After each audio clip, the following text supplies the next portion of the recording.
नमस्कार दोस्तों। आज की हमारी वीडियो का मेन टाइटल है कि हम कैसे एलआईसी के एजेंट बन सकते हैं।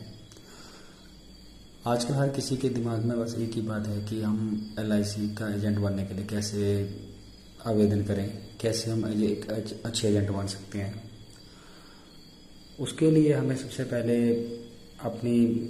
हमें भी पता होना चाहिए कि हम उसके लिए क्या क्वालिफिकेशन क्या है, क्या उसके मापदंड है। हमें सबसे पहले 10th या अपने +2 की क्वालिफिकेशन, हमारा आधार कार्ड, हमारी लोकल जो हमारा रेसिडेंस प्रूफ है वो, हमारे पासपोर्ट साइज फ़ोटो और पैन कार्ड, ये जो ज़रूरी कागजात जो हमें मतलब इसके लिए चाहिए, जो है एजेंट बनने के लिए जो अपने डॉक्यूमेंट हैं।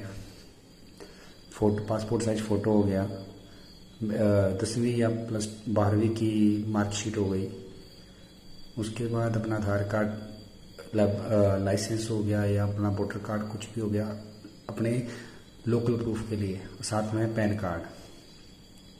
इसके बाद बात आती है कि हम इन डॉक्यूमेंट के बाद हम कैसे अप्लाई कर सकते हैं। इसके बाद हमें अपनी नज़दीक की ब्रांच, जो हमारे नज़दीक ब्रांच है, हम वहाँ पे जाके भी आवेदन कर सकते हैं, या फिर वहाँ जाके ब्रांच में जाकर जो विकास अधिकारी होते हैं, जिन्हें डीओ भी कहते हैं, हम उनसे मिल सकते हैं। उनके साथ हम, या फिर हम एलआईसी की ऑनलाइन जो वेबसाइट है www.licd.in, उसके ऊपर भी रिक्वेस्ट डाल सकते हैं एजेंट के रिगार्डिंग। तो इससे क्या होता है कि इसके बाद आपसे कुछ डिटेल मांगी जाती है कि आपका लोकल प्रूफ, लोकेलिटी कन्फर्म की जाती है कि आप कहाँ से हो, आपका मोबाइल नंबर मांगा जाता है, मेल आईडी मांगी जाती है। उससे क्या होता है कि जो आपके नज़दीक ब्रांच है, वहाँ का जो डीओ है वो आपको कंसर्न करेगा, आपको कॉल करते हैं। यहाँ तक हो गया कि आपकी एंट्री हो जाती है एलआईसी मतलब ब्रांच में जाके आप टेस्ट अप्लाई कर देते हो। अप्लाई करने के बाद कुछ स्टडीज़ होती है जो हमें स्टडी करनी होती है उसके रिगार्डिंग। उसके बाद हमारा एक टेस्ट होता है, वो टेस्ट हमें क्लियर करना होता है।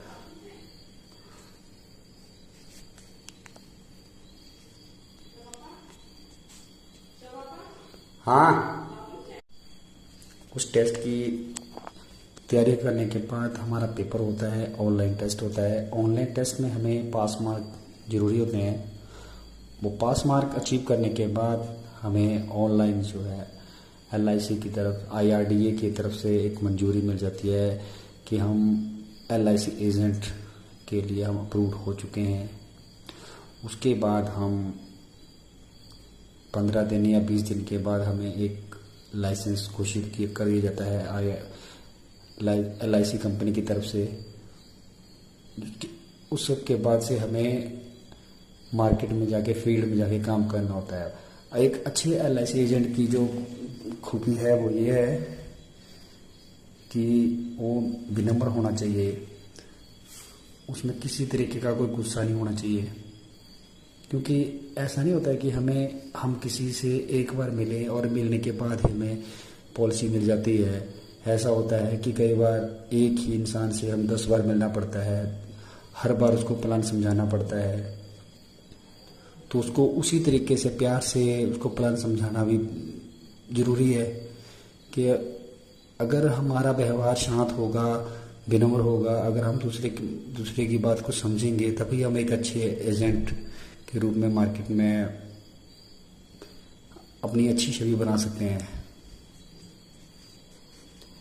आपको मेरी ये वीडियो कैसी लगी, कृपया अपनी फीडबैक ज़रूर दीजिए और कमेंट करके ज़रूर बताएं।